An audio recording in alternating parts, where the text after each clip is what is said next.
Hey everyone, we are going to take a look at layers of the digestive tract. That's what we're going to focus on in this video and in different parts like the esophagus, stomach, small intestines, and large intestines.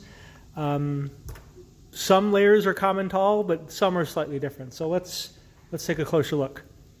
This is a cross section that we're looking at, so obviously you would make a full circle here, and then this would be a longitudinal section. Looking at cross section, the layer that's most superficial, closest to the lumen side, the apical side, this is epithelium. The epithelium will vary wherever we are. If it's the esophagus, then it's non-keratinized stratified squamous. That's what this is representing, non-keratinized stratified squamous. If it's the stomach, then it will be simple columnar. And small intestines, simple columnar, large intestines, simple columnar.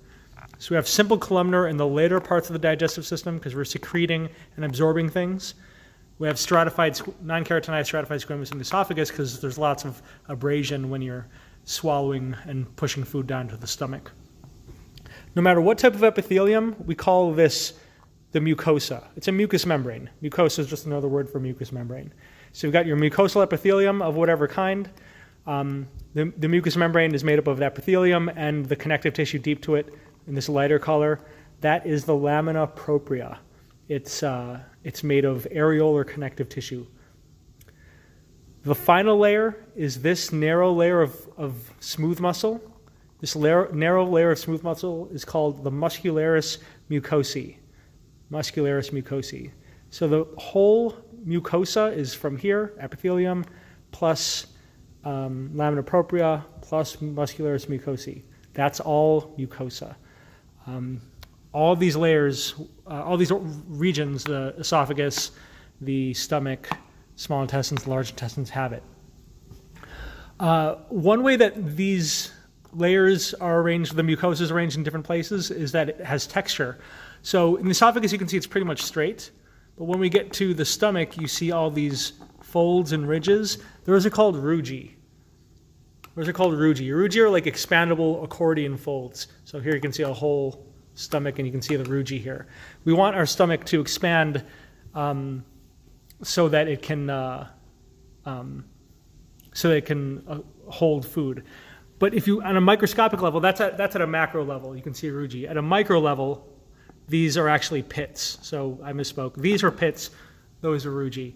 These gastric pits are for producing acid and enzymes.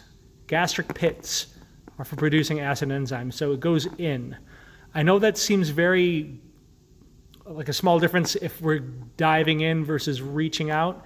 But here in the small intestines, these are reaching out. These are pits, gastric pits in the stomach. In the small intestines, these are villi.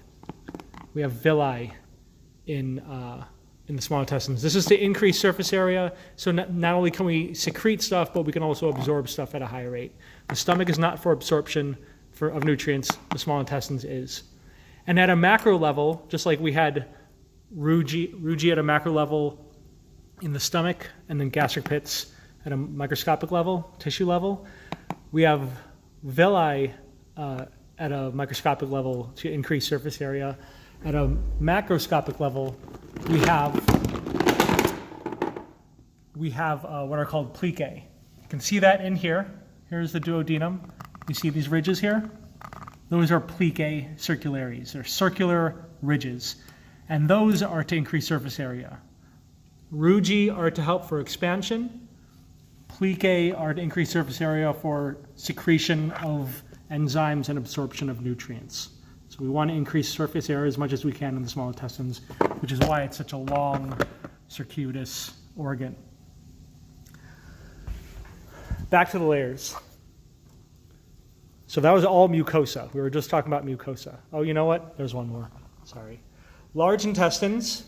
When we get to the large intestines, these aren't plicae. These are called crypts.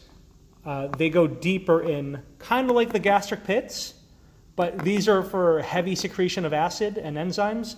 These pits are just for secretion of mucus mostly, and also making new cells. So these are crypts, intestinal crypts. You can see the holes here. So Stomach, you have gastric pits. Small intestines, you've got villi and plicae. Here you've got crypts, C-R-Y-P-T-S. All right, that was mucosa. Up to here, the muscularis mucosae. Next layer in, that's the submucosa. In the submucosa, we've got areolar connective tissue, we've got neural plexuses, so there's nerves running in here. Sometimes there are glands, so you can see glands reaching to the surface. This would be a gland here too.